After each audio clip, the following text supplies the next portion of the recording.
Big boss Malayalam season 2-ൽ ഏറ്റവും കൂടുതൽ വിമർശനങ്ങൾ നേരിട്ടൊരു മത്സരാർത്ഥിയായിരുന്നു ആര്യ ബഡായി. ബഡായി ബംഗ്ലാവ് എന്ന ഷോയിൽ കണ്ട ആര്യയല്ല ബിഗ് ബോസിൽ കണ്ടത് എന്നായിരുന്നു പലരുടെയും പരാതി.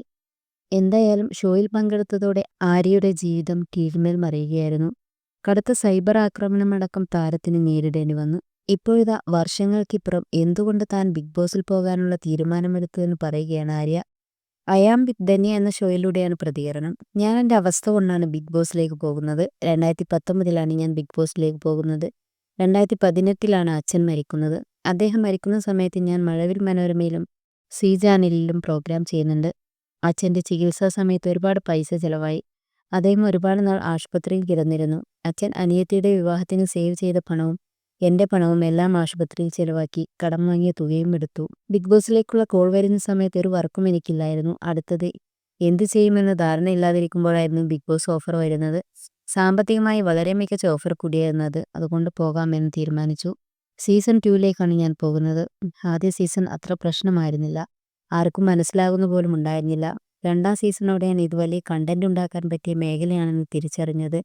നമ്മൾ കരുതുന്നത് എന്താണോ നമ്മൾ കാണിക്കുന്നത് അതുപോലെ പുറത്തുവരും എന്ന തോന്നലാണ് കൊണ്ടുപോയി തലവെക്കുന്നത്. എഡിറ്റിംഗ് എന്നത് വലിയ രീതിയിൽ നടക്കുന്നു എന്നത് പിന്നീടാണ് മനസ്സിലാവുന്നത്. ആ ഷോയിൽ പോയപ്പോൾ വലിയ ക്ഷമ എനിക്കുണ്ടെന്ന് തിരിച്ചറിഞ്ഞു. പല അവസരങ്ങളിലും പിടിച്ചു നിന്നു. നമ്മളെ പിന്തുണക്കാൻ ആരുമില്ല. എല്ലാവരും മത്സരാർത്ഥികളാണ്. ആ പ്രഷർ കുക്കർ എങ്ങനെ സർവൈവ് ചെയ്യണമെന്നതാണ് കാര്യം. 75 ദിവസം ഞാൻ സർവൈവ് ചെയ്തു. 100 ദിവസം വേണമെങ്കിലും ഞാൻ നിൽക്കും. അത്രയും ദിവസം നിന്നതിൽ എനിക്ക് വളരെയധികം അഭിമാനമുണ്ട്. അവിടെ ഒരാഴ്ച സർവൈവ് ചെയ്തവരെ കുറിച്ചെടുത്ത് പോലും അഭിമാനമുണ്ട്, നടി വ്യക്തമാക്കി. സോഷ്യൽ മീഡിയയിലെ സൈബർ ആക്രമണങ്ങളെ അതിജീവിക്കാൻ തനിക്ക് സാധിച്ചിട്ടുണ്ടെന്ന് ആര്യ പറഞ്ഞു. ചില വിമർശനങ്ങൾ പ്രശ്നമില്ല, എന്നാൽ നമ്മളുടെ കുടുംബത്തെയൊക്കെ ആക്രമിക്കുമ്പോൾ വളരെയധികം ബുദ്ധിമുട്ടും. എന്നാൽ ഇപ്പോൾ ഇത്തരത്തിലുള്ള സൈബർ വിമർശനങ്ങളെ കണ്ടില്ലെന്ന് നടിക്കാൻ ഞാൻ പഠിച്ചു. ഒരുപക്ഷെ ഇത്തരം കാര്യങ്ങൾ യൂസ്ഡ് ആയതുകൊണ്ടായിരിക്കാം. സൈബർ അധിക്ഷേപങ്ങളോട് റിയാക്ട് ചെയ്യാത്തത് കൊണ്ടായിരിക്കാം കമൻറ്റുകളെല്ലാം കുറഞ്ഞു വന്നു.